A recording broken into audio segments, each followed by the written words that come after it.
What's up? Moi, c'est Amandine Peter, je suis autrice de science-fiction et fantasy. J'espère que vous passez une bonne journée et merci de suivre cette vidéo. Le thème d'aujourd'hui, les fiches personnages. Dans la précédente vidéo, je vous expliquais les 5 aspects à travailler pour créer des personnages attachants et inoubliables. Dans cette vidéo, je vous donne les points importants à développer dans vos fiches personnages. Alors je vous entends, tout le monde n'aime pas forcément passer 3 siècles sur des fiches personnages. Et je vous rassure, pas besoin d'utiliser toute l'encre de vos stylos sur des plats préférés ou des couleurs préférées. D'ailleurs, si vous décidez de ne pas créer de fiches personnages, c'est absolument comme vous voulez. Je ne vais pas aller traquer votre adresse IP et chercher votre maison sur Google Earth pour venir frapper à votre porte et vous forcer à créer des fiches personnages. Ou peut-être que si. Mais si vous cherchez à créer des personnages uniques et que vous avez tendance à vous éparpiller en cours de route dans votre roman, je vous conseille amplement de créer des fiches personnages. J'ajoute à ça que j'entends souvent « Les personnages font n'importe quoi, ils sont hors de contrôle ». Si vous avez des problèmes avec vos personnages de cet ordre-là, il est possible que ça vienne d'un manque de caractérisation. Si on ne connaît pas bien son personnage, on va tendance à lui faire des choses qui ne vont pas dans le sens de l'intrigue, et il risque de devenir une girouette hors de contrôle. Là, les fiches personnages peuvent vous aider. Et c'est d'ailleurs ce qui m'est arrivé dans mon dernier projet. Mon héroïne faisait n'importe quoi, elle était perdue. En fait, je savais pas où la mener parce qu'elle savait pas ce qu'elle voulait. J'avais pas identifié sa motivation au départ. Du coup, elle était perdue, elle tournait en rond, et mon roman tournait en rond avec elle. Je vous conseille de créer des fiches détaillées, principalement pour vos personnages principaux. Ne vous embêtez pas à créer des fiches en détail pour tous vos personnages. Si vous avez des personnages secondaires importants, vous pouvez créer des fiches un petit peu plus simplifiées. Alors, dans la fiche que je vous propose aujourd'hui, il y a 4 catégories. L'apparence physique, la psychologie, l'historique et des petits détails dont je vais vous parler, et même une 5e catégorie bonus que je vous révèle à la fin de cette vidéo. Alors, on commence avec l'apparence physique. Pour que votre personnage soit clair dans l'esprit du lecteur, il faut que vous-même ayez une vision précise de son apparence physique. On va bien sûr commencer par le visage. Couleur et forme des yeux, le nez, la bouche, la pilosité faciale, la forme du visage, la couleur de peau, la longueur et la texture des cheveux, etc. Ensuite, on va avoir le corps, on va avoir la silhouette, la taille, la posture, la démarche. Il y a des gens qui ont des démarches très assurées, très sportives. Des gens qui sont un peu plus recourbés. Ensuite, on va avoir des signes distinctifs. Tatouages, piercings, grains de beauté, fossettes, taches de rousseur, dents du bonheur, cicatrices, etc. Ensuite, il y a le style vestimentaire. Alors, on ne vous demande pas de créer une garde-robe complète pour votre personnage, mais d'écrire une tenue standard, par exemple, aide à déterminer son style. Parce que la personnalité passe aussi souvent par ce qu'on aime porter et parce qu'on aime montrer de nous. Notez peut-être une ou 2 tenues standards que votre personnage pourrait porter.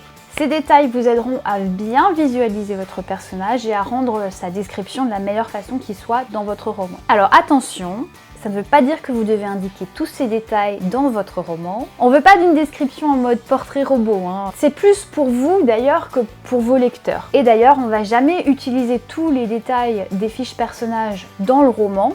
C'est vraiment pour vous aider à mieux les cibler, mieux les comprendre. Alors, en second point, l'aspect psychologique. C'est un point extrêmement important, voire même peut-être plus important que l'aspect physique basique. Déterminer la psychologie de votre personnage vous aidera à les rendre plus humains, attachants, vivants, et vous aidera aussi à éviter les personnages trop fades, trop plats ou trop changeants. Alors on commence par les aspects abordés dans la vidéo précédente en fait, qui sont les plus importants vraiment pour la création d'un personnage. C'est l'envie et le besoin. Je vous conseille de consulter cette vidéo pour comprendre de quoi je parle plus en profondeur, mais je vous préviens tout de suite, si votre personnage n'a pas de motivation dans la vie, on risque de s'ennuyer un petit peu. L'envie, c'est ce que le personnage rêve d'obtenir. Et le besoin, c'est ce dont il a besoin, de façon un peu plus profonde, sans forcément en être conscient. C'est d'ailleurs intéressant de voir le personnage poursuivre son envie pendant une majorité du roman, pour finalement, à la fin, comprendre qu'il a besoin d'autre chose. Et pour consolider cette envie et ce besoin, on a besoin d'une peur. La peur qui va l'empêcher d'atteindre son but. Ça peut être une phobie, ça peut être une croyance limitante, mais c'est toujours quelque chose qui va l'empêcher d'atteindre son but et quelque chose surtout qui peut être surmonté. Et si la peur a un lien direct avec l'intrigue, c'est encore mieux. On peut aussi avoir un obstacle. Donc ça, c'est quelque chose que le personnage ne peut pas surmonter. Ça peut être un handicap, une situation sociale ou géographique. Et tout ça, ça donne lieu à un conflit interne. C'est la somme du besoin, de l'envie, de la peur, de l'obstacle. Qu'est-ce que veut votre personnage? Qu'est-ce qui l'empêche de l'atteindre? Quelle est la chose dont il a besoin au plus profond de lui? Tout ça, ça va être des choses à noter dans votre fiche personnage dans la catégorie psychologique. Ensuite, on a les traits de caractère. Je vous conseille de trouver au moins 5 qualités, 5 défauts, peut-être 2 majeurs et 3 mineurs. Et ne soyez pas avare pour les défauts. Les personnages trop parfaits ne sont pas attachants, ils sont énervants. Et attention aussi à vos défauts. À moins que vous n'écriviez un méchant ou un personnage que vous voulez détestable, certains défauts sont impardonnables. Si vous voulez que votre lecteur s'attache à votre personnage, ne le rendez pas raciste, sexiste, homophobe, pas que ces gens-là. Le troisième point, ça va être l'historique. L'historique, c'est ce qui va vous aider à comprendre d'où vient votre personnage et pourquoi est-ce qu'il est comme il est. Ça passe par le background familial, les parents, les frères et sœurs, les relations, comment s'est passée l'enfance, les amis aussi, les relations avec les amis. On peut explorer les traumas s'il y en a eu, surtout si le trauma est lié à la peur du personnage. Vous pouvez même écrire des scènes type préquelles, sans forcément les intégrer à votre roman, mais qui vont vous permettre à vous de comprendre en fait ce qui s'est passé dans le passé de votre personnage. Ensuite, on a l'éducation. Donc, est-ce que votre personnage a été à l'école? Quel domaine a-t-il étudié, etc. Et directement lié à ça, l'occupation. Soit il est encore à l'école, soit il a un travail. L'éducation et l'occupation sont intéressants parce qu'ils peuvent donner lieu à des déformations professionnelles dans vos dialogues et vos descriptions. Par exemple, un peintre pourra peut-être décrire les couleurs de façon plus vivante, un poète utilisera plus de métaphores, un comptable aura peut-être tendance à se pencher plus sur l'aspect chiffres, et un charpentier pourra décrire d'une façon particulière les bâtiments qu'il voit. Ensuite, on va se pencher sur les compétences. Donc, qu'est-ce que sait faire votre personnage? Quel est son domaine d'expertise? Un ou plusieurs. Ça peut être le combat, la magie, le problem solving, la peinture, le chant, la communication, si c'est ouvrir des cadenas avec une pince à cheveux.